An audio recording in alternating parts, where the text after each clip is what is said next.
भर्गो देवस्य धीमहि धियो यो नः प्रचोदयात्। ॐ भूर्भुवः स्वः तत्सवितुर्वरेण्यं भर्गो देवस्य धीमहि धियो यो नः प्रचोदयात्। આજે આપણે અત્યંત મહત્વનો વિષય કે બાળકના જીવનમાં તેમજ આપણા જીવનમાં આત્મિક પ્રગતિ માટે ગુરુનું મહત્વ, એના ઉપર આજે આપણે વિચાર વિમર્શ કરવા માટે એકત્રિત થયા છીએ. તો સૌ પ્રથમ કમર ગરદન સીધી કરીશું. ટટ્ટાર બેસી બંને આંખો બંધ કરી ભગવાન સૂર્યનારાયણમાં રહેલા સવિતા દેવતાનું ધ્યાન કરશું. ભાવના કરીએ કે અમારા રોમ રોમ, અમારા કણકણમાં સવિતા દેવતાની ઉર્જા વ્યાપ્ત થઈ રહી છે. અમારા અને અમારા બાળકનું શરીર ઉર્જાવાન, પ્રકાશવાન, તેજોમય બની રહ્યું છે. એવા ભાવ સાથે ગાયત્રી મહામંત્ર એક સાથે એક સ્વરમાં મારી સાથે સાથે બોલશો. ઓમ ભૂર્ભુવઃ સ્વઃ તત્સવિતુર્વરેण्यं ભર્ગો દેવસ્ય ધીમહિ ધિયો યો નઃ પ્રચોદયાत्. हरने को अज्ञान ज्ञान की ज्योति अखंड जलाई, भूपर लाने स्वर्ग को युग निर्माण रचाई. ज्ञान यज्ञ के लिए समर्पित जिनका जीवन सारा, उन सदगुरु श्री राम चरण में विनम्र प्रणाम हमारा, विनम्र प्रणाम हमारा. આપણા પ્રત્યક્ષ ત્રણ દેવો છે, માતા, પિતા અને ગુરુ. તેની સરખામણી આપણા શાસ્ત્રોમાં બ્રહ્મા, વિષ્ણુ અને મહેશ સાથે કરવામાં આવી છે. કેમ કે માતા 9 મહિના પોતાના કુખમાં બાળકને રાખી એનું પોષણ કરે છે, અસહ્ય પીડા વેઠીને એને જન્મ આપે છે. એટલે માતા બાળકની સર્જનહાર છે. એટલે એની સરખામણી આપણે બ્રહ્માજી સાથે કરીએ છીએ. એવી જ રીતે બાળકની જીવન જરૂરી દરેક વસ્તુ, ચાહે ભોજન હોય, વસ્ત્ર હોય, ચિકિત્સા હોય, શિક્ષા હોય કે એના વિવાહ હોય, એ દરેક જરૂરિયાત પિતા પૂરી કરે છે. એટલા માટે પિતાની સરખામણી ભગવાન વિષ્ણુ સાથે કરવામાં આવી છે. અને ગુરુ છે એ આપણને અસભ્યમાંથી સભ્ય, કુસંસ્કારીમાંથી સુસંસ્કારી બનાવે છે. આપણું ઘડતર ગુરુ કરે છે. એમ કહેવાય કે એક નવો જન્મ ગુરુના જીવનમાં આવ્યા પછી આપણને પ્રાપ્ત થાય છે. હા, એટલા માટે ગુરુની સરખામણી ભગવાન શિવ સાથે કરવામાં આવી છે.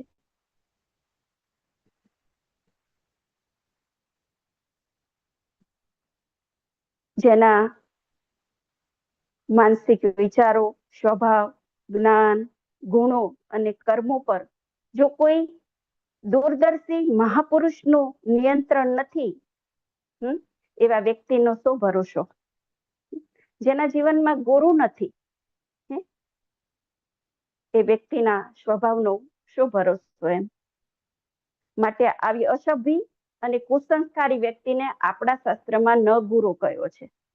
ન ગુરુનો અર્થ થાય કે ગુરુ વિનાનો, કેટલાક સમય પહેલા નગુરુ શબ્દ વર્ણશંકરની જેમ ગાળવાચક શબ્દ ગણાતો હતો. વર્ણશંકરનો અર્થ એવો થાય કે આ વ્યક્તિ બાપ વિનાનો છે. એવી જ રીતે નગુરાનો અર્થ એવો થાય કે આ વ્યક્તિ ગુરુ વિનાનો છે. અને શાસ્ત્રમાં અમુક સમય પહેલા વ્યક્તિને જો ગુરુ ન હોય તો એને નગુરો કહેતા હતા. હવે આપણે એ વિશે ચર્ચા કરીએ કે બીજા પ્રાણીઓ કરતા મનુષ્યને જ કેમ ગુરુની આવશ્યકતા છે. અન્ય પ્રાણી કરતા મનુષ્યમાં કેટલીક વિશેષતાઓ છે તો કેટલીક ઉણપો પણ છે. પશુ પક્ષીના બચ્ચા આપણે જોઈએ કે કોઈ પણની મદદ વગર પોતાના જીવનચર્યાની સામાન્ય બાબતો છે એ પોતાની જાતે જ શીખી જાય છે. પક્ષીના બચ્ચાને પકડી લેવામાં આવે તો મા બાપ પાસેથી કોઈ કાંઈ નહીં શીખે તો પણ મોટું થયા પછી બીજા પક્ષીઓ બનાવે એવો એક સુંદર મજાનો માળો પોતાની માટે બનાવી લેશે.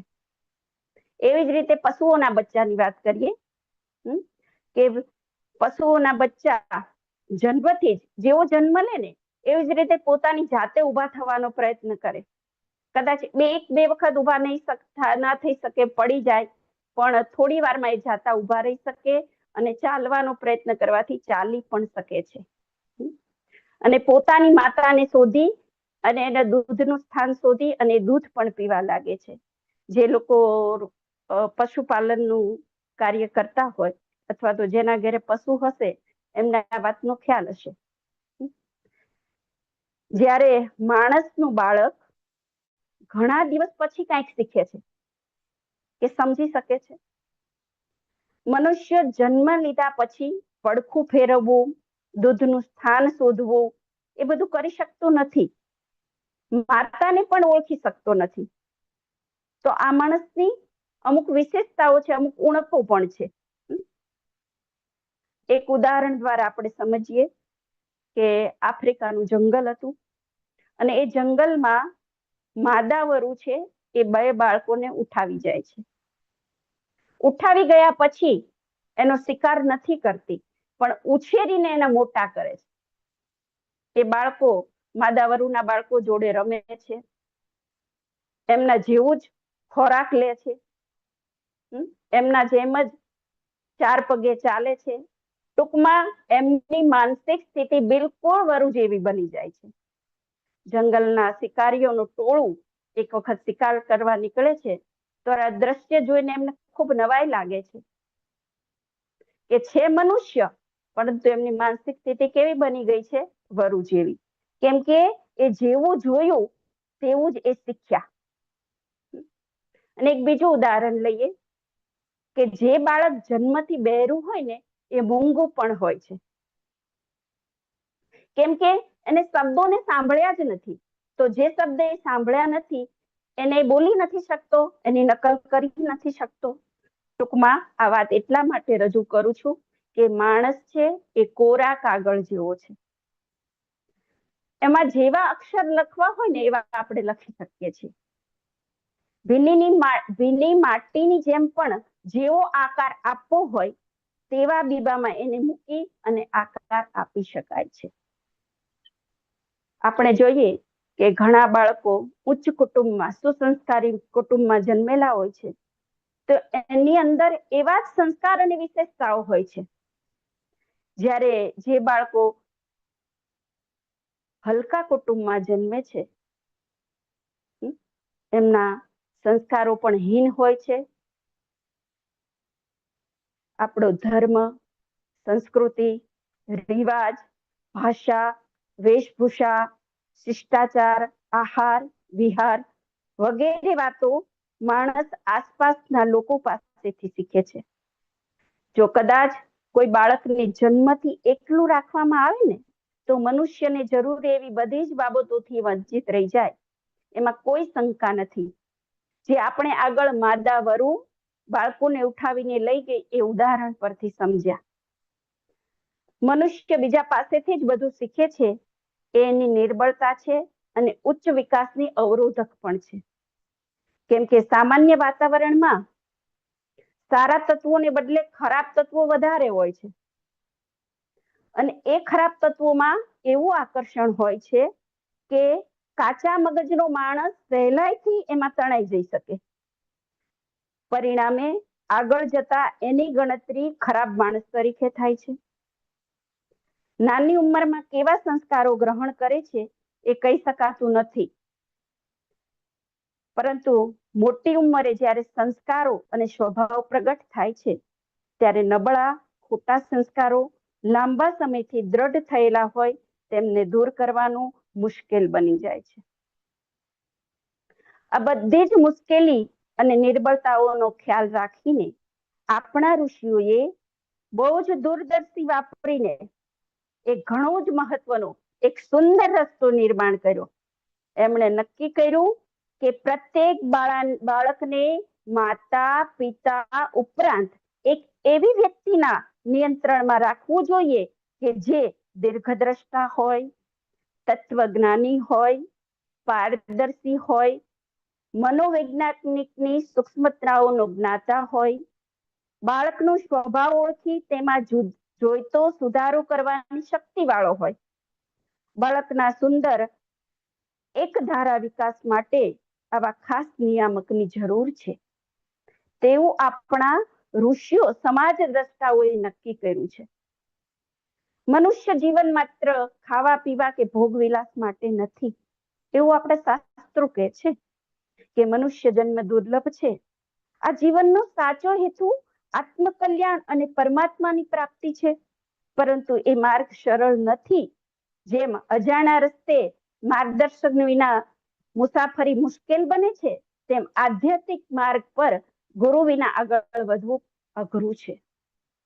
પ્રાચીન કાળમાં માતા પિતાની સાથે સાથે ગુરુ વિનાનો કોઈ માણસ હોઈ શકે એ વાત અશક્ય ગણાતી હતી. ભારતીય સમાજમાં માનવીના સુસંબંધિત વિકાસ માટે ઋષિ મુનિઓની એવી અનિવાર્ય વ્યવસ્થા હતી કે પ્રત્યેક આર્યને ગુરુ તો હોવો જ જોઈએ, જેથી એ મહાપુરુષ બની શકે. એ સમયમાં માતા પિતાને પણ એવી અભિલાષા રહેતી કે મારો બાળક મહાપુરુષ બને, અને એટલા માટે એ જરૂરી હતું કે બાળક કોઈ મહાન અને વિદ્વાન આચાર્યનો શિષ્ય બને. પ્રાચીન સમયમાં ગુરુકુળ પ્રણાલી હતી એ આપણે બધા જાણીએ છીએ. શિક્ષણ લેવા થતા યોગ્ય ઉંમર થતા જ બાળકોને ઋષિઓની આશ્રમમાં મોકલી આપવામાં આવતા. રાજા મહારાજાનો સંતાનો હોય તો પણ આવા ગુરુકુળમાં કઠોર જીવન જીવતા હતા કે જેથી કુશળ નિયંત્રણમાં રહી તેઓ સારા સંસ્કાર પામે અને આગળ જતા માનવતાના ગૌરવની રક્ષા કરનાર મહાપુરુષ બની શકે. ભગવાન શ્રી રામે તેમના ભાઈઓ સાથે ઋષિના આશ્રમમાં રહીને શિક્ષા પ્રાપ્ત કરી હતી. એવી જ રીતે શ્રી કૃષ્ણ ભગવાને પણ ઋષિના આશ્રમમાં રહીને શિક્ષા પ્રાપ્ત કરી. આ બંને તો અવતારો હતા, છતાં પણ એમને ગુરુની જરૂર પડી હતી. એટલા માટે જ એમને ઋષિ મુનિઓનું સાનિધ્ય મેળવ્યું હતું. અને એ જ આશ્રમમાં કૃષ્ણ અને સુદામા સાથે રહેતા હતા. તો કૃષ્ણ અને સુદામાની મિત્રતા કેવી હતી, એમાં સુદામાનો ત્યાગ કેવો હતો, એ ઋષિના આશ્રમમાં રહેનાર બાળકો જ શીખી શકે. એનું એક સરસ મજાની સુંદર વાર્તા આજે હું તમને કહીશ કે સુદામા સાથે વાતો કરતા કરતા શ્રી કૃષ્ણ ભગવાન ક્યારે તેમના પગ દબાવવા માંડ્યા એ વાતની સુદામાને ખબર જ ન પડી. સુદામા ઊંઘી ગયા હતા, પરંતુ કૃષ્ણ ભગવાન પોતાના જ વિચારોમાં લીન હતા. એમના પગ દબાવતા બાળપણની વાતો કર્યા જતા હતા. એટલામાં જ રૂકમણીએ કૃષ્ણ ભગવાનના ખભા ઉપર હાથ મૂક્યો. કૃષ્ણ ભગવાન ચોંકી ગયા. એમને રૂકમણીને જોયા અને પછી સુદામાને, અને વાત સમજી ગયા ત્યાંથી ઊભા થઈ પોતાના કક્ષમાં આવી ગયા. કૃષ્ણની આવી લીન અવસ્થા જોઈને રૂકમણીએ પૂછ્યું, સ્વામી, આજે તમારું વર્તન ખૂબ જ અદ્ભુત લાગી રહ્યું છે.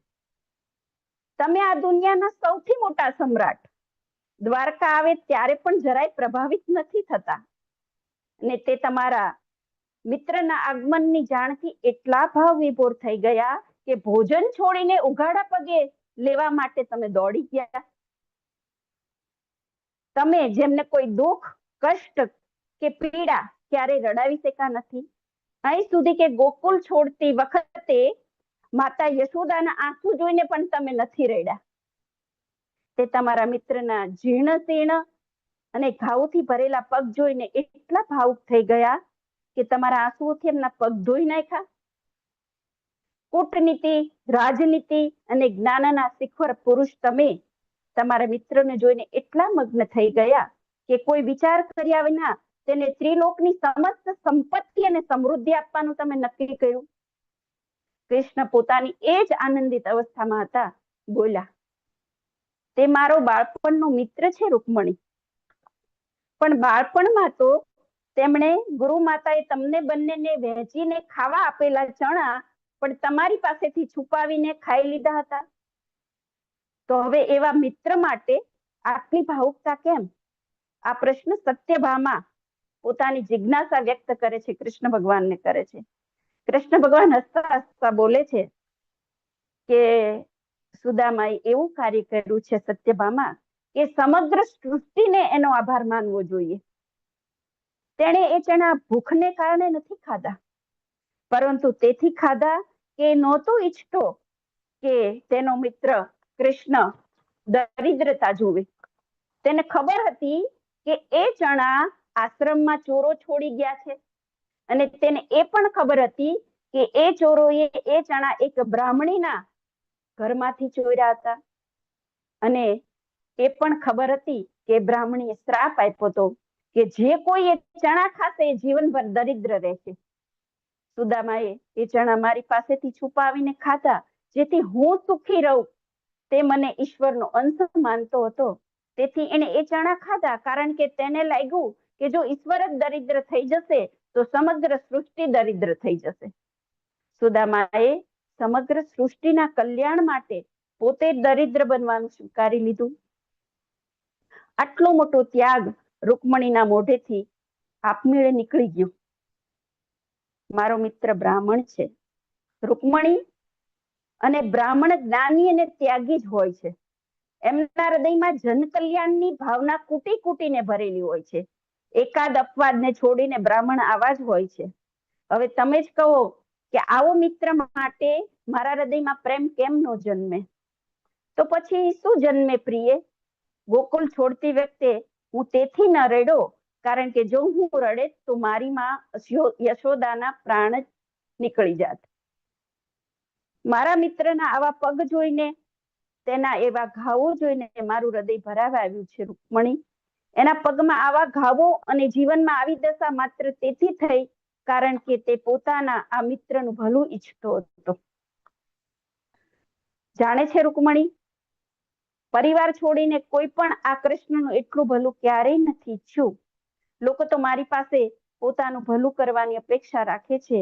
બસ સુદામા જેવા મિત્રો જ એવા હોય છે જે પોતાના મિત્રના સુખ માટે સ્વેચ્છાએ દરિદ્રતા અને આ કષ્ટનું આવરણ ઓઢી લે છે.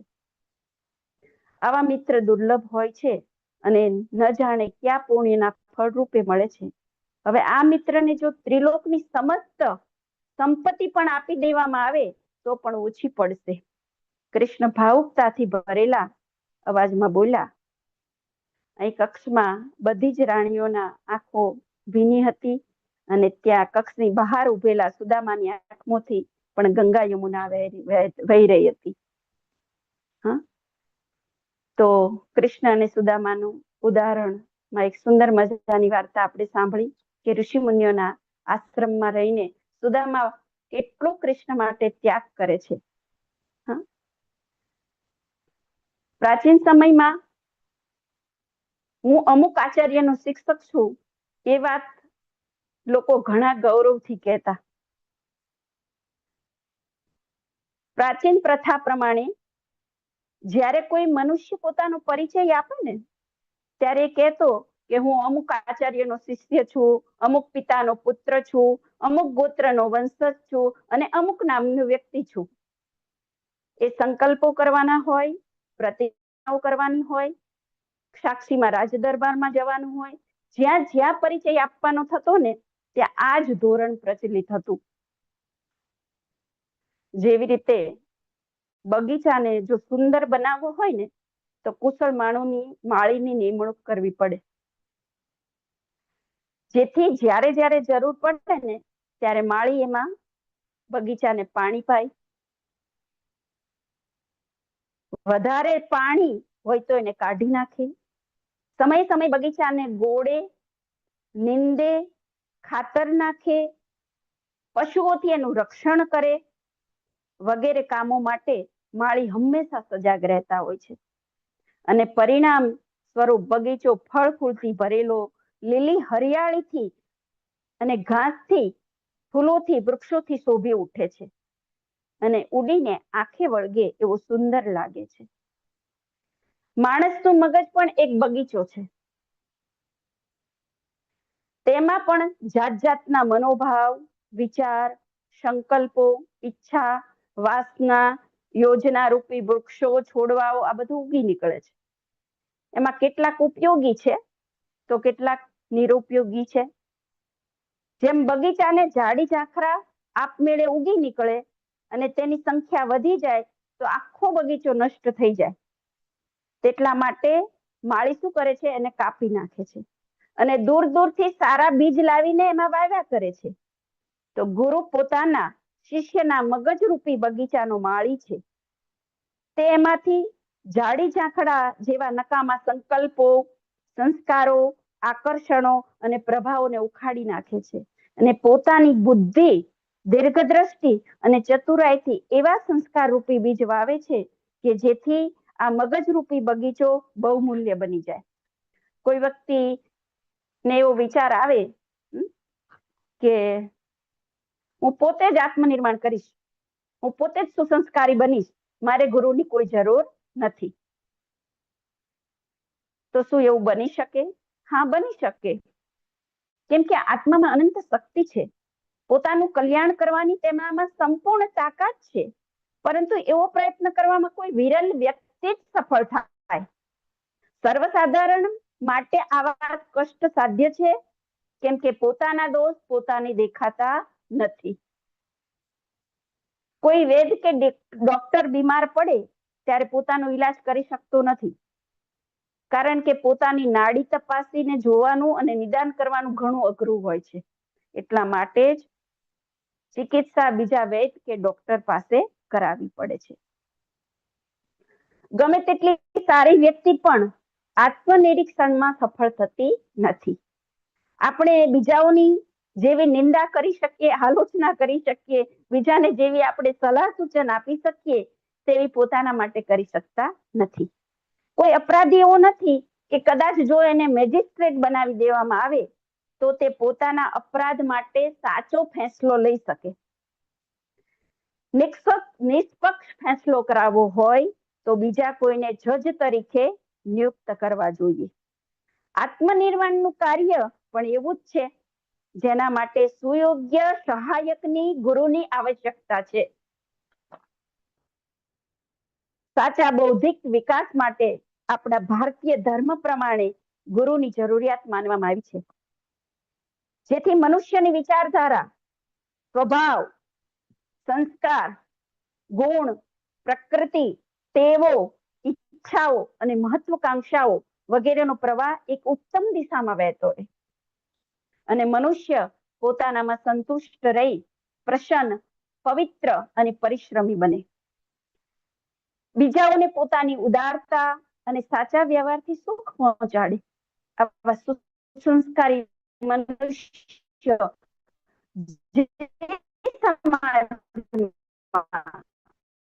કે દેશમાં અધિક સંખ્યામાં હશે તે દેશ અને સમાજ નિશ્ચયપૂર્વક અરસપરસના સહયોગમાં અને પ્રેમમાં બહુ જ આગળ વધેલો છે. આપણા પૂર્વ ઇતિહાસ તેનો સાક્ષી છે. સંસ્કારવાળા મહાપુરુષોએ કેવા કાર્ય કર્યા છે અને સ્વર્ગને ધરતી પર કેવી રીતે ઉતાર્યું હતું, એ અમુક ઉદાહરણો પરથી આપણે સમજી શકીએ. જ્યારે જ્યારે ધરતી ઉપર જરૂર પડે છે ત્યારે અવતારો અને મહાપુરુષો આ ધરતી ઉપર આવે છે. નચિકેતાએ યમરાજ પાસેથી આત્મજ્ઞાન પ્રાપ્ત કર્યું. તેમની જિજ્ઞાસા, ધીરજ અને સત્યની શોધ તેમને બ્રહ્મજ્ઞાન સુધી લઈ ગઈ. એવી જ રીતે આપણે દ્રોણાચાર્ય અને એકલવ્યનું ઉદાહરણ સમજીએ કે એકલવ્યએ દ્રોણાચાર્યને માનસિક ગુરુ માનીને ધનુર્વિદ્યાનો અભ્યાસ કર્યો અને ગુરુ પ્રત્યેની એમની શ્રદ્ધા, સમર્પણથી અશક્ય પણ એમને શક્ય બનાવ્યું. અને આવા જ મહાપુરુષો અને એમના સાથે રહેલા શિષ્યો પણ મહાન બની ગયા એવા અનેક ઉદાહરણો છે, જેમ કે ચંદ્રગુપ્ત અને ચાણક્ય. ભગવાન રામ, ભક્ત હનુમાન, નલ, દીદ, ગીધ, ખિસકોલી, જટાયુ, વાનર, કૃષ્ણ ભગવાન સાથે પાંડવો, રામકૃષ્ણ પરમહંસ સાથે વિવેકાનંદ, બ્રહ્માનંદ, પ્રેમાનંદ અને શારદાનંદ. દયાનંદ સરસ્વતીના ગુરુ હતા વિરજાનંદ. બુદ્ધ સાથે એમના પરિવારજકો. શિવાજીના ગુરુ હતા સમર્થ ગુરુ રામદાસ. અને આપણા પરમ પૂજ્ય ગુરુદેવ ના ગુરુ છે શ્રી સર્વેશ્વરાનંદજી. આ બધા જ ઉદાહરણો ગુરુ શિષ્યના છે. આપણા ગૌરવવંતા ભૂતકાળના પાયામાં ઋષિઓની દીર્ઘદ્રષ્ટિ છુપાયેલી હતી. એમને અનુસરીને દરેક ભારતીયોએ પોતાની માનસિક વિશુદ્ધિ માટે કોઈ ઉચ્ચ ચારિત્ર્યવાળા, આદર્શવાદી અને તીવ્ર બુદ્ધિવાળા વિદ્વાનના નિયંત્રણમાં રહેવાનું ખાસ જરૂરી છે.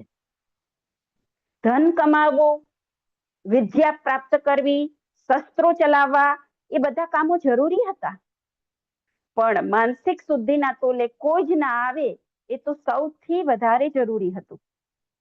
કારણ કે સંસ્કારહીન મનુષ્ય સમાજમાં શાપરૂપ બની જાય છે. પછી ભલે ને તેની પાસે અનેક ગણી ભૌતિક સંપત્તિ હોય. પ્રત્યેક દેવોમાં ગુરુને સ્થાન આપવામાં આવ્યું છે તે એટલા માટે જ આપવામાં આવ્યું છે. ગુરુ છે એના માટે સંત કબીરદાસ કહે છે કે ગુરુ કુંભાર શિષ્ય કુંભ છે, ગઢી ગઢી કાઢે ખોદ, અંદર હાથ સહાર દે. કુંભારની જેમ શિષ્યને ઘડે છે. બહારથી કઠોર લાગે છે પરંતુ અંદરથી પ્રેમ અને સહારો આપે છે. સંત કબીર પણ કહે છે ગુરુ ગોવિંદ દોઉ ખડે કાકો લાગુ પાય, બલિહારી ગુરુ રાપકી જેને ગોવિંદ દિયો બતાય. અર્થાત ગુરુ અને ભગવાન બંને સામા ઉભા હોય ને તો પહેલા ગુરુને પ્રણામ કરવા જોઈએ, કારણ કે ગુરુએ જ ભગવાનનો આપણને પરિચય કરાયો છે. તો આ ગુરુ પ્રથા છે એનો આજના સમયમાં નાશ થઈ ગયો છે. એનું કારણ છે કે ગુરુ કેવડાવવા વાળી અધિકારી વ્યક્તિઓ મળવી મુશ્કેલ છે. જેનામાં ગુરુ બનવાની યોગ્યતા છે તે લોકો વ્યક્તિગત, આત્મિક અને ભૌતિક લાભો મેળવવામાં પડ્યા છે. લોકસેવા અને રાષ્ટ્ર નિર્માણની રચનાત્મક પ્રવૃત્તિ તરફ, લોકોને સુસંસ્કારી બનાવવાની જવાબદારી માથે લેવા તરફ તેમનું ધ્યાન નથી.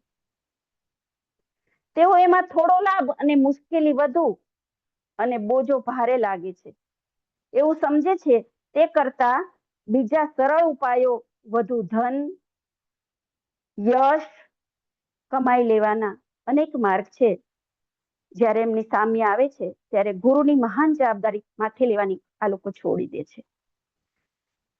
બીજી બાજુ જેનામાં જ્ઞાન, અનુભવ, વિવેક વગેરે કંઈ પણ નથી એવા અમુક અયોગ્ય લોકો, જેનામાં બીજાને સુસંસ્કારી બનાવવાની શક્તિ તો દૂર રહી, પણ જે પોતાને પણ સુસંસ્કારી અને યોગ્ય બનાવી શકતું નથી, તેવા લોકો પણ પગ પૂજાવા, દક્ષિણા લેવાના લોભમાં કાનમાં મંત્ર ફૂંકવા લાગ્યા. ખુશામત, ગરીબી અને ભિક્ષાવૃત્તિનો સહારો લઈ અને એ લોકો શિષ્યોની તપાસ કરવા લાગ્યા. તેથી ગુરુત્વની પ્રતિષ્ઠા, ગુરુનું મહાત્મય નાશ થવા પામ્યું. જે કામને જ્યારે કોઈ કુપાત્ર લોકો હાથમાં લઈ લે છે ને, ત્યારે તે સારું કામ હોય ને તો પણ બદનામ થઈ જાય છે. ઋષિઓના હાથમાં જ્યાં સુધી ગુરુત્વ હતું ત્યાં સુધી તેની પ્રતિષ્ઠા અને મહાત્મય જળવાઈ રહ્યું. પણ આજે કુપાત્ર ભિખારી શુદ્ર લોકો ગુરુ બનવાનું ખોટું સાહસ કરવા લાગ્યા. તેથી એ ગુરુનું મહાન પદ જ બદનામ થઈ ગયું. આજે સમાજમાં બધે ગુરુ ઘંટાળ શબ્દનો ઉપયોગ કોઈ પાપી કે ધુતારા માટે કરવામાં આવે છે. લોકોએ જોયું કે કોઈ માણસ દક્ષિણા લે છે અને પગ પૂજાવે છે, તેનાથી કોઈ જાતનો લાભ થતો નથી. ત્યારે આવી નકામી માથાકૂટને દૂર કરવી જ યોગ્ય માનવાનું કારણે ગુરુ શિષ્યની પરંપરા દૂર થતી ગઈ. અને આજના સમાજમાં જે ગુરુની જરૂરિયાત સમજે છે અથવા નગુરો ગણાવવામાં પોતાનું અપમાન સમજે છે, એવા ખૂબ થોડા જ માણસો રહ્યા છે. આજના દૂષિત વાતાવરણની બધી બાબતોમાં ગડબડ કરી દીધી છે. અસલી સોનું થોડું છે, પણ નકલી સોનું અઢળક પ્રમાણમાં તૈયાર થઈ રહ્યું છે. અસલી ઝવેરાત થોડું છે, પણ નકલી મોતી રત્નો ઢગલાબંધ વેચાય છે. તેમ છતાં અસલી ચીજોનું મહત્વ ઓછું થયું નથી. નકલી સોનું ને નકલી રત્નો ઘણા વેચાય છે, છતાં પણ અસલી સોનું, અસલી રત્ન નકામા બની જતા નથી. ભેળસેળ, નકલ, દગાબાજી અનેક ગણી હોવા છતાં પણ સાચી વસ્તુની કિંમત રત્તીભર ઘટતી નથી, પરંતુ ઉલટી વધે છે. એવી જ રીતે વ્યક્તિ દ્વારા વ્યક્તિત્વનું નિર્માણ, ગુરુ દ્વારા શિષ્યનું નિર્માણ એ એક સત્ય છે કે જે આજની વિષમ પરિસ્થિતિમાં તો શું, પણ ખરાબમાં ખરાબ સ્થિતિમાં પણ ખોટું સાબિત થઈ શકે નહીં. સારા માણસો, સાચા માણસો, સુખી માણસો, સદગૃહસ્થ સર્જન માટે જરૂરી છે કે સારા, સુયોગ્ય અને દૂરદર્શી મનુષ્ય દ્વારા આપણા મસ્તકનું નિયંત્રણ, સુધારો, નિર્માણ અને વિકાસ કરવામાં આવે. માણસ કોરા કાગળ જેવો છે, જે જેવો પ્રભાવ ગ્રહણ કરશે તેવું શીખશે, તેવું જ કરશે. સાથે સાથે એ પણ ચોક્કસ છે કે જો શરૂઆતની અવસ્થામાં, બાલ્યાવસ્થામાં પ્રયત્નપૂર્વક સદગુણ શીખવવામાં નહીં આવે તો બુરાઈ તરફ જ જશે. જો બુરાઈથી બચવું હોય તો ભલાઈ સાથે સંબંધ બાંધવો જરૂરી છે. મનુષ્યનું મન ખાલી રહી શકતું નથી. તેને ભલાઈનો પ્રકાશ નહીં મળે તો તેને બુરાઈના અંધકારમાં રહેવું પડશે. મનુષ્યનો સૌથી મોટો મિત્ર અને સૌથી મોટો શત્રુ તેનું મન છે.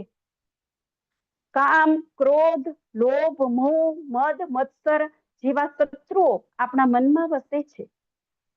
ગુરુ આપણને સાધના, ધ્યાન, જપ અને સદાચાર દ્વારા મનને નિયંત્રણ કરવાનું શીખવે છે.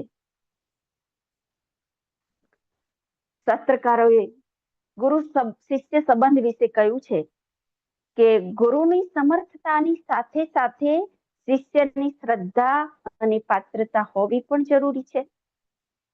અધ્યાત્મ ક્ષેત્રમાં શ્રદ્ધાની શક્તિને સર્વોપરી માનવામાં આવે છે.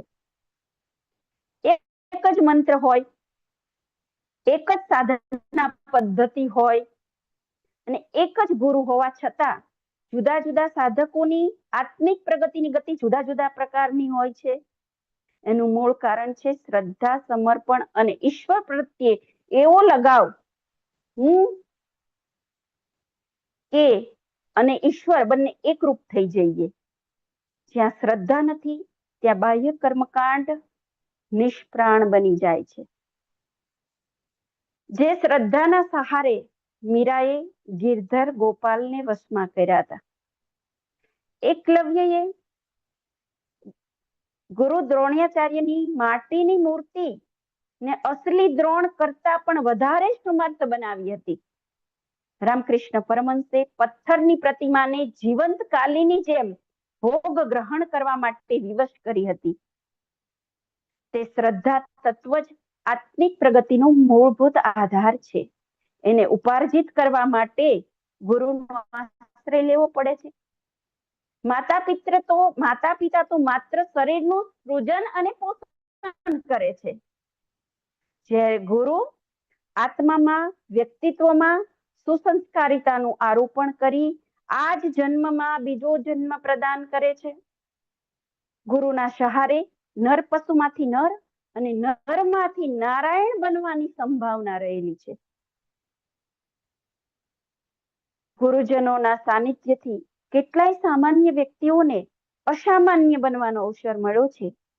બુદ્ધના અનુગ્રહથી હર્ષવર્ધન, અશોક, આનંદ, કુમારજીવ જેવા કેટલાયની મહાનતાના ઊંચા શિખર સુધી પહોંચવાનો સુઅવસર મળ્યો. આમ્રપાલી અને અંગુલિમાન જેવા કેટલાય હીન વ્યક્તિઓને કાયાકલ્પ કરી મહામાનવ બનવાનું સૌભાગ્ય મળ્યું. આજના સમયમાં બાળકો પાસે માહિતીની કોઈ ખામી નથી કે કોઈ કમી નથી, પરંતુ યોગ્ય દિશા બતાવનાર ગુરુની જરૂરિયાત પહેલા કરતા વધારે છે. ગુરુ બાળકને સારા અને ખરાબનો ભેદ સમજાવે છે, જીવનના પડકારોનો સામનો કરવાની હિંમત આપે છે અને આત્મવિશ્વાસ જગાવે છે. ગુરુ વિના જ્ઞાન નથી. ગુરુ એ જ્ઞાનનો દીપક છે. ગુરુ વગર ગતિ નથી. જેનો ગુરુ સાચો તેનો માર્ગ સાચો. ગુરુ વચન અમૃત સમાન છે. ગુરુ જ અજ્ઞાનના અંધકારને દૂર કરે છે અને જ્ઞાનરૂપી દીપકને પ્રજ્વલિત કરે છે. અને ગુરુના ચરણોમાં જ જ્ઞાનનો ખજાનો છે. ગુરુ બાળકની અંદર રહેલી પ્રતિભાને ઓળખીને ખીલવે છે. જેવી રીતે કુંભાર માટીને સુંદર ઘડામાં ફેરવે છે, તેમ ગુરુ બાળકના જીવનને સુંદર, સુસંસ્કારી અને સફળ બનાવે છે. દરેક બાળકે ગુરુ પ્રત્યે આદર, વિશ્વાસ અને કૃતજ્ઞતા રાખવી જોઈએ. ગુરુના બતાવેલા માર્ગ પર ચાલનાર બાળક માત્ર શિક્ષણ જ નહીં, પરંતુ સંસ્કારી, જવાબદાર અને આદર્શ નાગરિક પણ બને છે. ગુરુ વગર જ્ઞાન નથી, જ્ઞાન વગર વિવેક નથી, વિવેક વગર સારો જીવન માર્ગ નથી. તેથી ઉજ્જવળ ભવિષ્યનો સાચો શિલ્પી એ ગુરુ છે.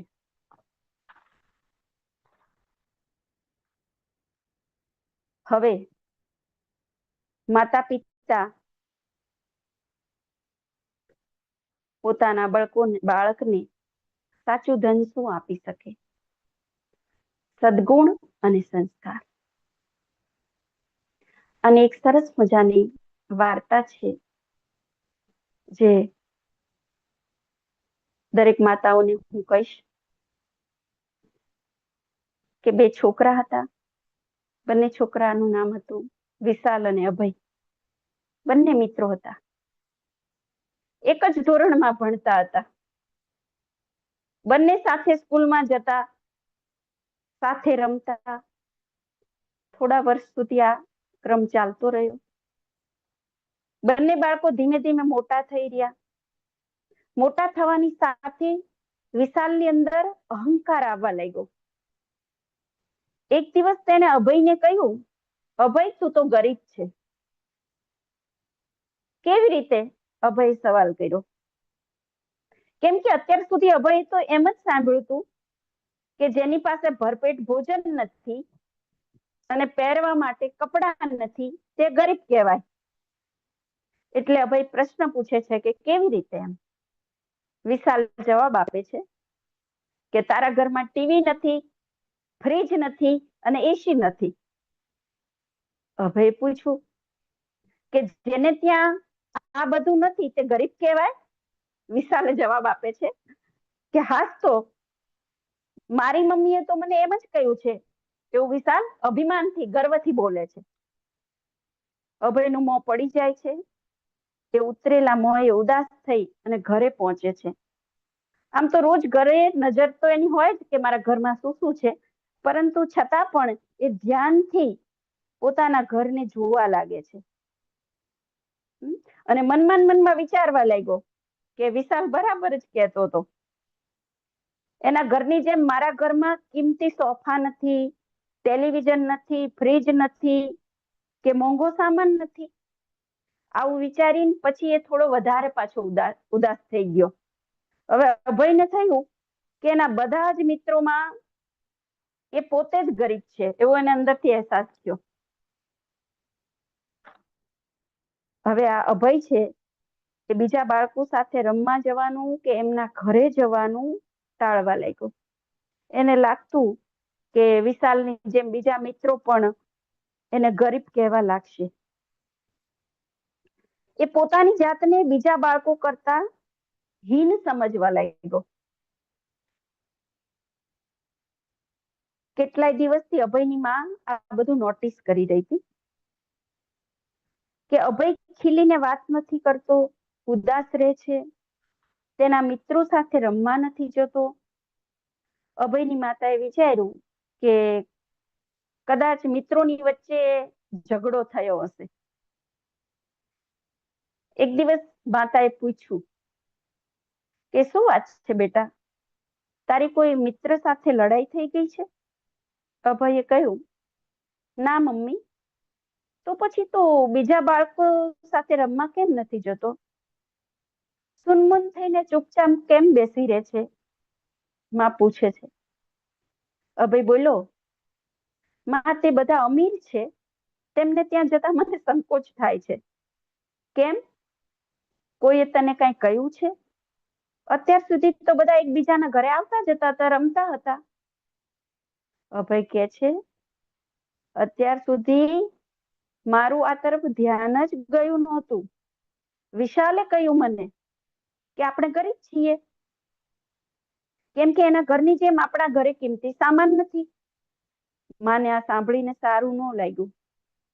બાળકના મનમાંથી આ હીન ભાવના કાઢવી જ પડશે, નહીતર એનો સ્વાસ્થ્ય વિકાસ અવરોધાઈ જશે. માનમાં ને મનમાં અભયની માતાએ આવું વિચાર્યું. અભયની માતાએ પૂછ્યું કે સારું, તો સ્કૂલમાં તારા ટીચર પણ આવું કે છે તને?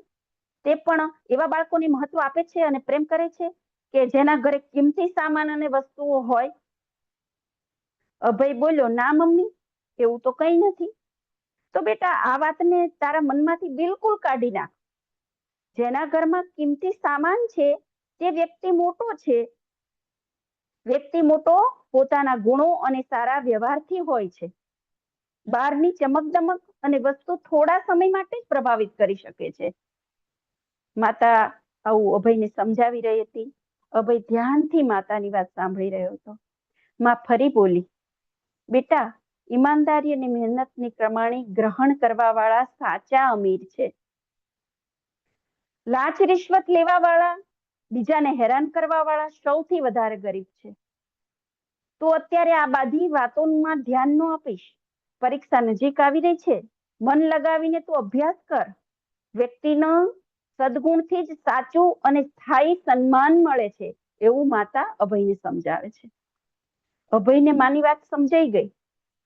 તે મન લગાવીને ભણવામાં ધ્યાન આપવા લાગ્યો.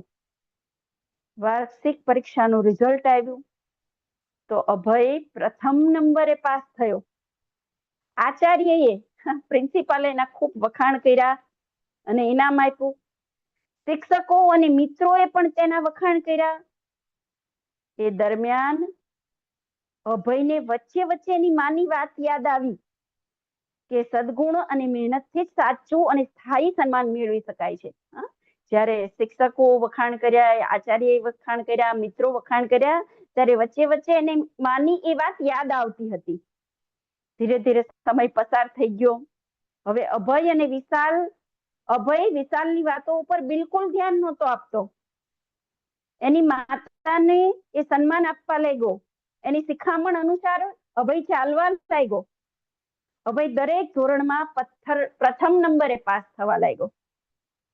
રમત ગમત હોય, સાંસ્કૃતિક કાર્યક્રમ હોય, કોઈ એવું ક્ષેત્ર નહોતું કે જેમાં અભય આગળ ન હોય. તે તેની સ્કૂલમાં પ્રતિભાશાળી વિદ્યાર્થીઓની ગણતરીમાંનો એક વિદ્યાર્થી હતો. મિત્રો એનું સન્માન કરતા, શિક્ષકો એને પ્રેમ કરતા. સ્કૂલ અભ્યાસ પૂરો કરી અભય અને વિશાલ બંને કોલેજમાં પ્રવેશ લીધો. અભયે મહેનત, પ્રતિભા અને સારા વ્યવહારથી ત્યાં પણ માન સન્માન મેળવ્યું. બધા ક્ષેત્રમાં આગળ જ રહ્યો. કોલેજમાં જઈને વિશાલનું શું થયું? વિશાલ અમીર અને અય્યાસી છોકરાની સંગતમાં પડી ગયો. તેનામાં ઘણા દુર્ગુણો આવી ગયો. એ પૈસાના અભિમાનના કારણે બીજાની કોઈ સલાહ માનતો નહીં, બીજાને તુચ્છ માનતો. ઘણીવાર એને અભય સમજાવતો, પણ એની વાતમાં એ ધ્યાન આપતો નહીં. કોઈની વાત માનતો નહીં. એના પિતા મોટા વ્યાપારી હતા. એના કારણે એની દરેક માંગણી પૂરી કરતા હતા. છોકરો ક્યાં જઈ રહ્યો છે તે જોવાની એમની પાસે ટાઈમ જ નહોતો. કેટલાક વર્ષો પછી અભ્યાસ પૂરો થયો. અભયને સારી નોકરી મળી ગઈ. તે પ્રમોશન મેળવતો ઓફિસર બની ગયો. આ બાજુ વિશાલ એવું વિચારતો રહ્યો કે મારે ભણી ગણીને શું કરવું છે? મારે ક્યાં નોકરી કરવી છે? મારી પાસે કોઈ વસ્તુની કમી નથી. દિવસો બદલાતા વાર લાગતી નથી. વિશાલના પપ્પાને વેપારમાં મોટું નુકસાન થયું. તેમણે વિશાલને સ્પષ્ટ કહી દીધું કે કોઈ કામકાજ શોધી લે. આ રીતે ઘર પર બેસી રહેવાથી કોઈ લાભ નહીં થાય. નોકરીની તપાસ કરતા વિશાલ એક દિવસ અભયને મળ્યો. અભયના ઓફિસમાં એક જગ્યા ખાલી હતી. વિશાલે અભયને પ્રાર્થના કરી, મને આ નોકરી પર રાખી લે. અભયને વિશાલની આ વાત પર નવાઈ લાગી. તેને કહ્યું, ભાઈ આ તો બહુ નાનો પદ છે, નાનો હોદ્દો છે, પગાર પણ બહુ ઓછો છે. તું આ નાના હોદ્દા ઉપર કામ કરીશ? વિશાલ બોલો, શું કરું? જેટલી યોગ્યતા છે એ પ્રમાણે જ મને નોકરી મળે ને. આટલું બોલતા વિશાલના આંખમાં આંસુ આવી ગયા. થોડી વાર પછી વિશાલે કહ્યું, અભય ભાઈ, હું તારી વાતોને મેં ક્યારેય માની નહીં. તારી શિખામણને ક્યારેય માની નહીં. તું મને હંમેશા સમજાવતો કે ધનથી નહીં પણ સદવિચારોથી, ગુણોથી વ્યક્તિ ઊંચો ઉઠે છે, આગળ વધે છે. આ જ સાચી સંપત્તિ છે. પૈસા તો આજે છે અને કાલે નથી. એના આધારે પોતાની જાતને મોટી માનવી એ મૂર્ખતા છે. અભયે વિશાલને ધીરજથી અને જુદી જુદી વાતો કરીને સમજાવ્યો. વિશાલના ગયા પછી અભયના મનમાં એક જ વાત ગુંજતી રહી, મારી માએ જે સંપત્તિ આપી છે તે ક્યારેય નષ્ટ ના થઈ શકે. તેનું માથું મા પ્રત્યે શ્રદ્ધાથી ઝુકાયું ગયું, જેણે તેને સાચી દિશા બતાવી હતી. દરેક માતાઓ ને હું એટલું જ કહીશ કે તમારા બાળકોને સાચા ગુણ અને સંસ્કાર આપજો. ઘણી વખત બાળક નાનું હોય છે ત્યારે બાળકને તો એ પણ ખબર નથી કે શું કિંમતી છે અને શું વસ્તુની કિંમત નથી. બાળકને તમે 100 રૂપિયાના કપડા પહેરાવો કે 500 રૂપિયાના કપડા પહેરાવો, બાળકને તો ખ્યાલ જ નથી. છતાં માતા પિતાનો એવું જ આગ્રહ હોય કે હું મારા બાળકોને મોંઘામાં મોંઘી દરેક વસ્તુ અપનાવું, કે વસ્તુની એને ખામી ના રહે. અને ધીમે ધીમે આ વસ્તુની બાળકને આદત પડી જાય છે. અને ઘણી વખત આપણે વિશાલની સ્ટોરી સાંભળી કે તરફ પછી લક્ષ્ય નથી આપતો, એટલે બાળકને સાદગીના સંસ્કાર આપો, સંયમશીલ રહેતા શીખવાડો. સદગુણ અને સંસ્કાર એ જ સાચી સંપત્તિ છે. આવનાર 27 તારીખ એટલે કે અષાઢ સુદ પૂનમના દિવસે ગુરુ પૂર્ણિમા નજીક આવી રહી છે. કદાચ કેટલાય લોકો આજના જમાનામાં એવા છે કે જેમને પોતે ગુરુ કરેલા નથી. એનું કારણ પણ આપણે આગળ સમજ્યા કે આજે ગુરુ કેવડાવવા વાળી વ્યક્તિઓ મુશ્કેલ છે, પરંતુ દુર્લભ તો નથી જ.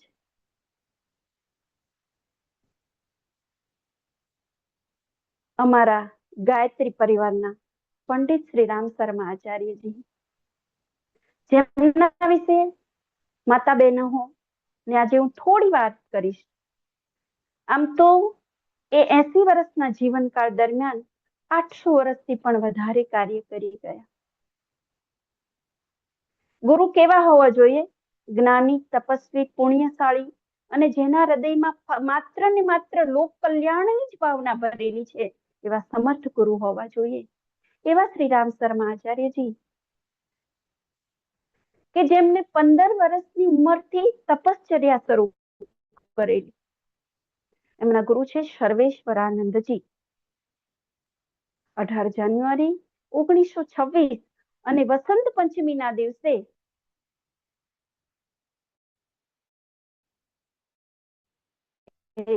પૂજાની ઓરડીમાં જ્યારે રોજની એમની દૈનિક પૂજા કરતા હોય છે, ત્યારે ઝળહળતો દિવ્ય પ્રકાશ દેખાય છે. બાળક શ્રીરામ ડરી જાય છે, ગભરાઈ જાય છે. પોતાના તાઈજી બહાર છે, એમને બૂમ પાડે છે, પરંતુ ગળામાંથી અવાજ નીકળતો નથી.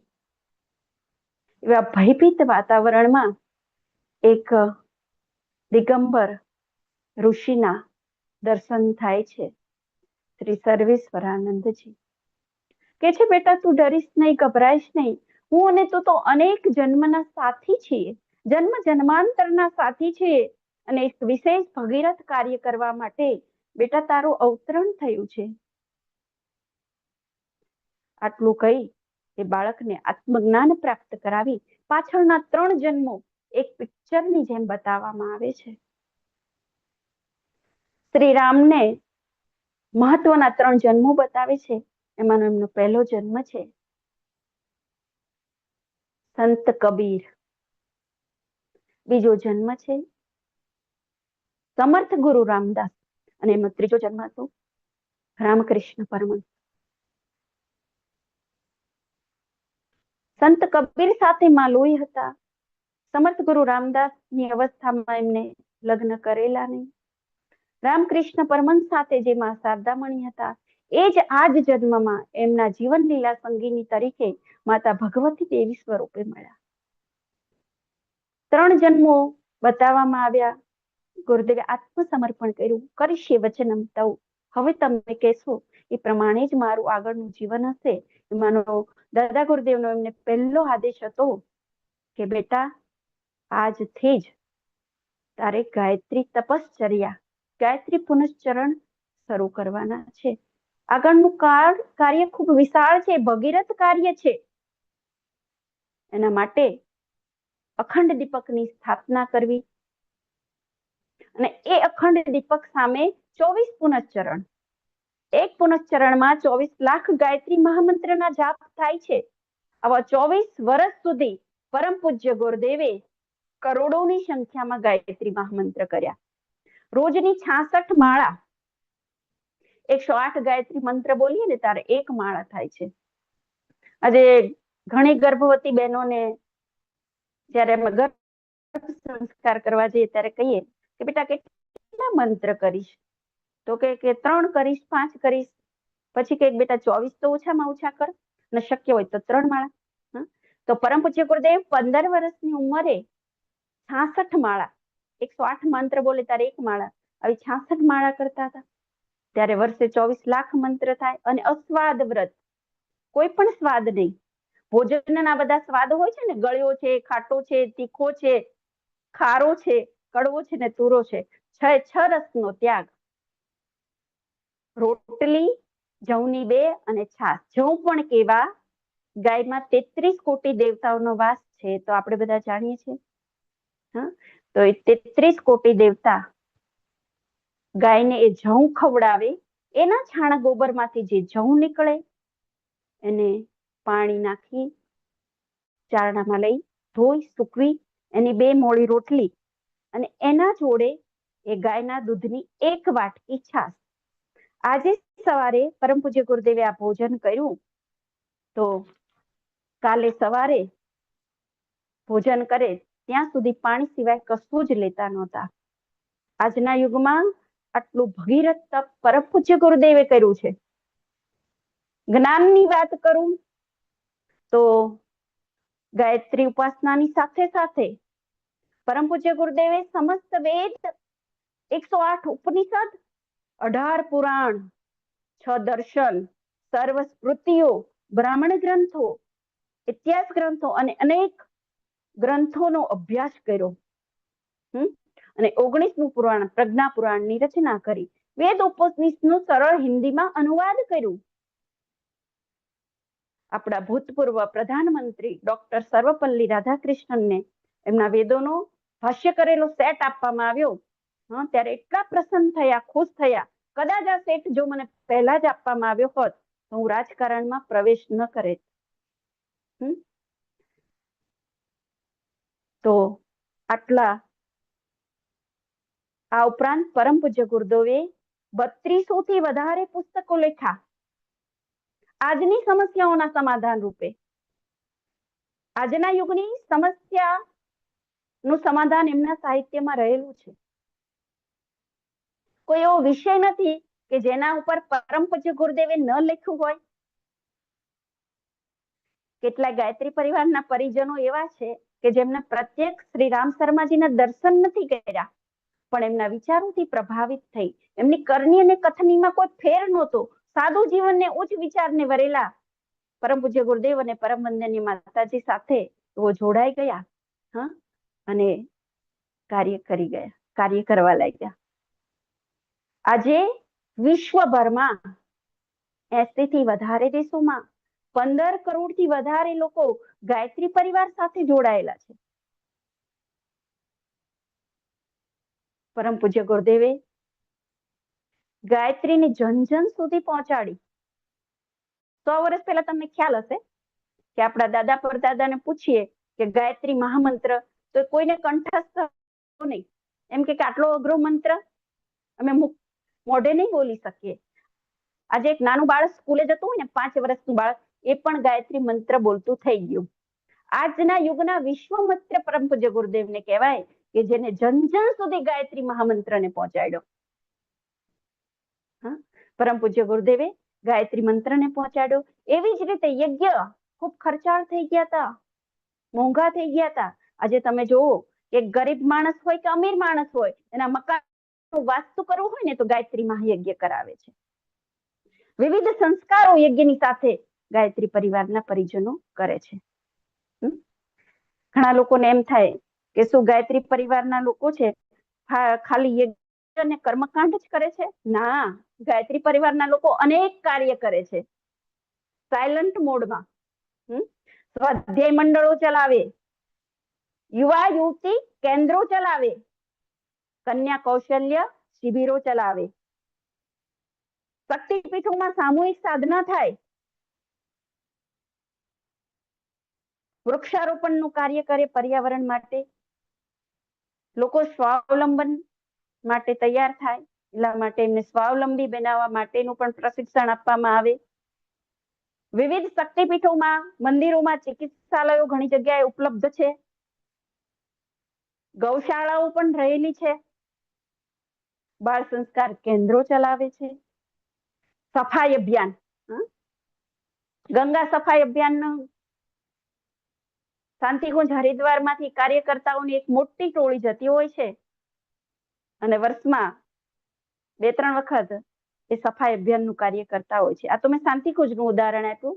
આવી રીતે મંદિરો, દેવાલયો, જાહેર સ્થળો મેં જ્યાં જ્યાં ગાયત્રી પરિવારના પરિજનો છે, અમુક દિવસે સફાઈ અભિયાનના કાર્ય કરે છે, વૃક્ષારોપણના કાર્ય કરે છે. તો સ્કૂલો પણ ચલાવવામાં આવે છે. ઘણી જગ્યાએ અમારું સાઈબાગ શક્તિપીઠ છે, ત્યાં નિઃશુલ્ક જે ગરીબ બાળકો છે એમના માટે સ્કૂલ ચલાવવામાં આવે છે. ગુરુદેવના પુસ્તકોનું રાહત દરે વિતરણ કરે છે. ઝોલા પુસ્તકાલય ચલાવે છે. જ્ઞાન રથ ચલાવે છે, જેથી લોકોનું જ્ઞાન દરેક પરમ પૂજ્ય ગુરુદેવનું જ્ઞાન દરેક બુદ્ધિજીવી લોકો સુધી પહોંચે. ગુરુદેવ કહેતા, બેટા હું એક વિચાર છું, જ્ઞાન છું, મારે જન જન સુધી પહોંચવું છે, મને ઘરે ઘરે પહોંચાડો. આટલું તપ કર્યું, આટલા અધિક પરમ પૂજ્ય ગુરુદેવે પુસ્તકો લખ્યા. એ પુસ્તકોના જ્ઞાનથી વંચિત આપણે રહેવું જોઈએ નહીં. તો દરેક માતાઓ બહેનો આ ગુરુદેવનું સાહિત્ય અવશ્ય વાંચજો અને બીજાને વંચાવજો. ગુરુ પૂર્ણિમા નજીક જ આવી રહી છે.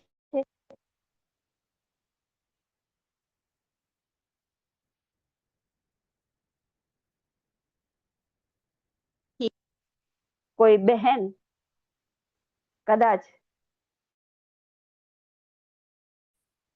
ગુરુ પૂર્ણિમા ગુરુ દીક્ષા લઈને ઈચ્છે તો નજીકના ગાયત્રી પરિવારના પરિજનો સંપર્ક કરે. આ સિવાય પણ ઘણા ધર્મમાં એવા અત્યારે આવા શ્રેષ્ઠ મહાપુરુષો આચાર્યો પણ છે. તો એ આચાર્યો પાસે પણ દીક્ષા લેવી જોઈએ અને દીક્ષિત થવું જોઈએ. બધા ધર્મની પોતપોતાની ઓળખ હોય છે, નિશાની હોય છે. એમ આપણા ધર્મની પણ ઓળખ છે શિખા અને સૂત્ર. પહેલાના સમયમાં દરેક હિન્દુ આ નિશાની ઓળખ અવશ્ય રાખતો, જેથી બીજાને દૂરથી જ એનો પરિચય થાય કે આ વ્યક્તિ હિન્દુ છે. શિખા દ્વારા ખ્યાલ આવે કે આ વ્યક્તિ હિન્દુ છે. તો એ શિખા અને જનોઈ વખતે મંત્ર દીક્ષા આપવામાં આવતી, ગાયત્રી મહામંત્રની દીક્ષા, જેથી એ વ્યક્તિનું ઉજ્જવળ ભવિષ્ય બને, એ વ્યક્તિ સારા સંસ્કારો મેળવી શકે. તો અહીંયા આપણે ગુરુનું મહત્વ સમજ્યા, ગુરુની આવશ્યકતા સમજ્યા. મને આજની આવો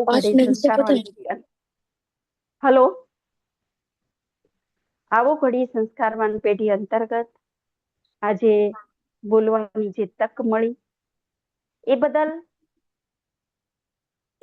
સંગીતાબેન, દીપ્તિબેન અને તૃપ્તિબેનનો આ લોકોથી હું પરિચિત છું. એ સિવાય બીજા બધા લોકોનો હું હૃદયપૂર્વક આભાર વ્યક્ત કરું છું. કદાચ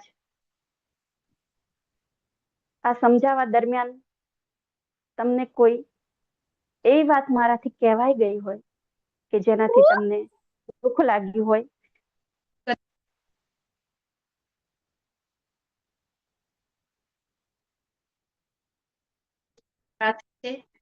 આ વાત સાથે જ હું મારી વાણીને વિરામ આપું છું. ધન્યવાદ. આપ બધાનો ખૂબ ખૂબ આભાર.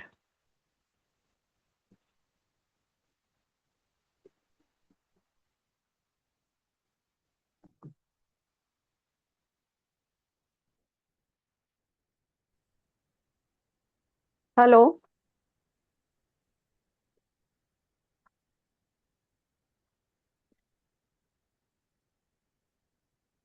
સંગીતાબેન.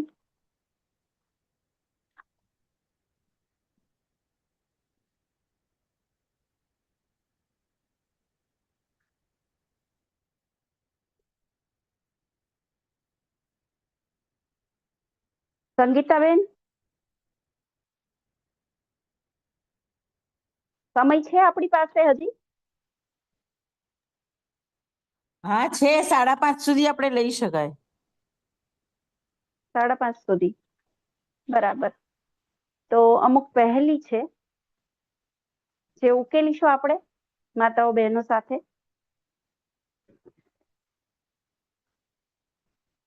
બધા પોતાનું અનમ્યુટ હોય તો મ્યુટ થઈને ઓન થઈ જશે બધી જ માતાઓ બહેનો. હું અહીંથી એમને પહેલી કહીશ, એનો ઉત્તર છે એ તમારે આપવાનો રહેશે.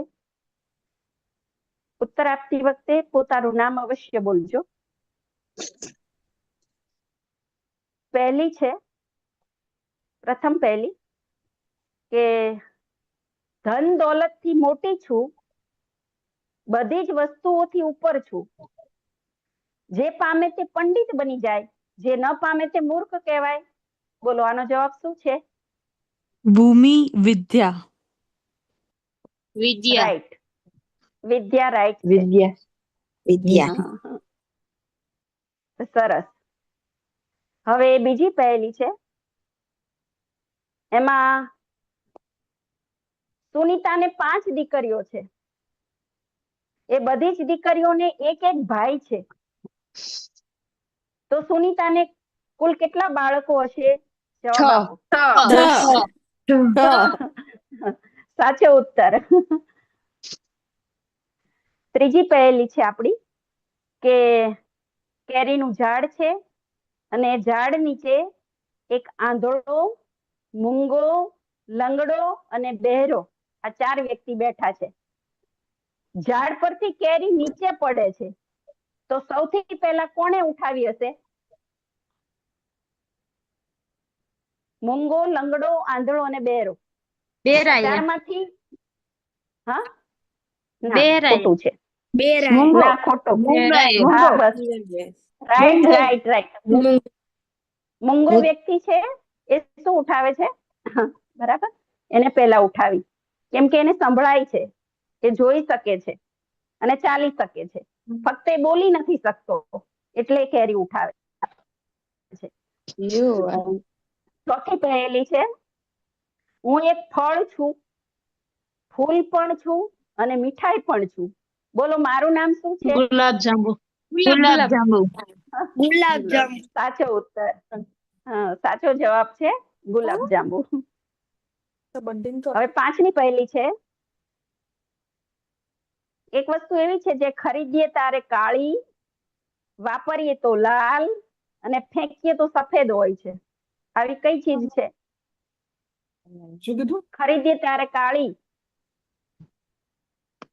એક વસ્તુ એવી છે જે ખરીદીએ ત્યારે કાળી, વાપરીએ ત્યારે લાલ અને ફેંકીએ ત્યારે સફેદ હોય છે.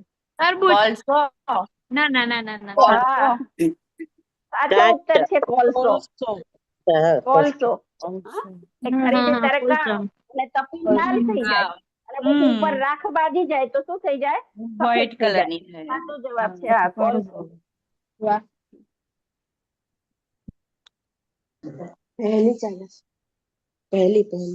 હવે 2 સુંદર છોકરા એક જ રંગના, એક છૂટું પડી જાય તો બીજું કામ ન આવે. 2 સુંદર છોકરા એક જ રંગના, એક છૂટું પડી જાય તો બીજું કામ ના આવે. શું છે? હા, સાચો ઉત્તર ચપ્પલ. જે બેને આપ્યો ચપ્પલ એ સાચો ઉત્તર છે. હવે 7મી પહેલી છે. એ વાદળનું નામ જણાવો જે દુઃખમાં તો વરસે છે પણ સુખમાંય વરસે છે. આંસુ. આંખોમાંથી પડતા આંસુ. હા.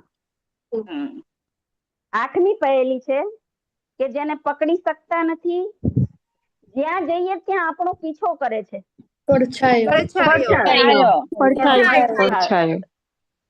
સાચો ઉત્તર શું છે? પડછાયો. 9મી પહેલી છે. કાળી કાળી દેખાય છે, બધાના મનને પ્રિય લાગે છે, કવિ નથી પણ બધા કહે છે કે હું સુંદર ગીત ગાઉં છું. કોણ છે? કોયલ. હા, કોયલ. એવું શું છે જે આપવાથી વધે છે? જ્ઞાન. જ્ઞાન. શું છે? જ્ઞાન. જ્ઞાન વહેંચવાથી વધે છે. એવી કઈ વસ્તુ છે જેને દિવસમાં કેટલી વાર ઉઠાવીએ છીએ અને મૂકીએ છીએ? પગ. હા, શું છે? પગ. સાચો ઉત્તર પગ.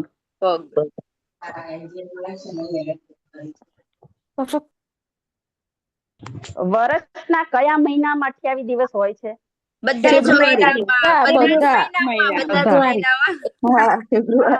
વાત છે. બધા જ મહિનામાં, કેમ કે દરેક મહિનામાં 28 દિવસ તો હોય છે ને. સાચો ઉત્તર. સરસ, બધાએ બહુ સરસ સાચા ઉત્તરો આપ્યા. હવે સંગીતાબેન. ધન્યવાદ છે ધર્મિષ્ઠાબેનનો.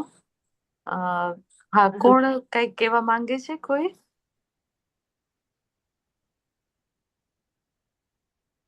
ધર્મિષ્ઠાબેને ખૂબ જ સુંદર રીતે અને સ્ટોરી એક જે કઈ વાર્તાના માધ્યમથી ગુરુનું મહત્વ શું છે એ વિષય ઉપર ખૂબ જ સુંદર જાણકારી આપી છે ગર્ભવતી માતાઓને.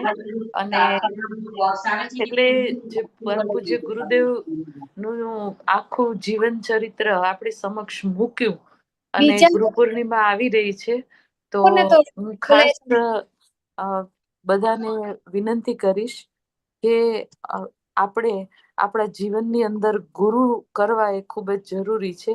અને ખાસ કરીને જે આવનારું બાળક છે, બરાબર છે, એના માટે તો એ ખૂબ જ જરૂરી છે કે એ આવનારી 21મી સદીની અંદર એક શ્રેષ્ઠ ગુણો વાળું બાળક ત્યારે જ બની શકશે જ્યારે એમના જીવનની અંદર એને સદગુરુની પ્રાપ્તિ થશે. અને બેને કહ્યું એ પ્રમાણે કે જે કરુણામયી હોય અને જે જન કલ્યાણની જે ઈચ્છાથી કાર્ય કરી રહ્યા હોય એવા ગુરુ, એટલે કે શ્રેષ્ઠ સદગુરુની પ્રાપ્તિ એ બહુ મુશ્કેલ છે. અને એમાં વેદમૂર્તિ તપોનિષ્ઠ યુગ દ્રષ્ટા પંડિત શ્રી રામ શર્મા આચાર્યજી એક ખરેખર કહી શકાય કે એમણે આ સમયના એક શ્રેષ્ઠ ગુરુ તત્વની પ્રતિનિધિત્વ કર્યું છે.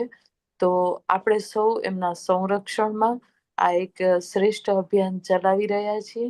તો આપ સૌનું બાળક એમના શિષ્યત્વની એક ગરિમાને પ્રાપ્ત કરે, કારણ કે ગુરુ પણ એમ કહેવાય છે કે એમને શિષ્ય નથી કરતા, જ્યારે કેટલા જન્મોના પુણ્ય ભેગા થાય છે ત્યારે જ આવા ગુરુની પ્રાપ્તિ થતી હોય છે.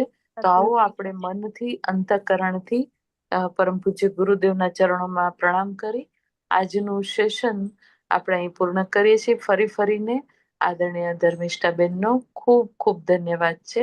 બેન, ફરીથી આપની લાભ અમને આપનો મળતો રહે અને આ રીતે તમે ઓનલાઈન સેશનની અંદર ગર્ભવતી માતાઓને માર્ગદર્શન આપવા માટે જરૂરથી પધારજો. એ ભાવ સાથે આપણે શાંતિ પાઠ લઈશું.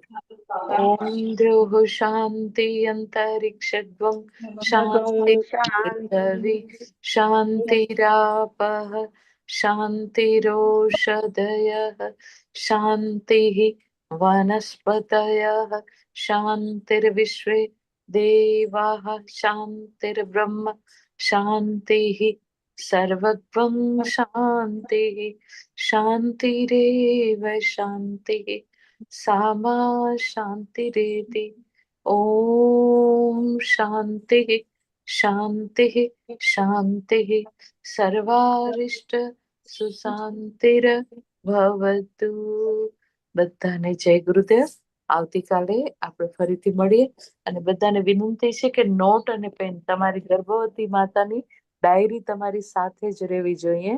જે પણ તમને યોગ્ય લાગે, સારું લાગે, એ પોઈન્ટ્સ તમે નોટ કરજો. આ 9 મહિનાની જે તમારી ડાયરી હશે ને બેટા, એ ખાસ તમે જ્યારે પણ તમારું બાળક આવી જશે, મોટું થશે, અને ત્યારે તમે જે નોટ્સ કરી હશે ને એનું પ્રત્યક્ષ એમ કે વ્યક્તિત્વ તમારા બાળકની અંદર તમે જોઈ શકશો. માટે દરેક બહેનોને વિનંતી છે કે નોટ્સ અવશ્ય બનાવે. બધાનો ધન્યવાદ. જય ગુરુદેવ.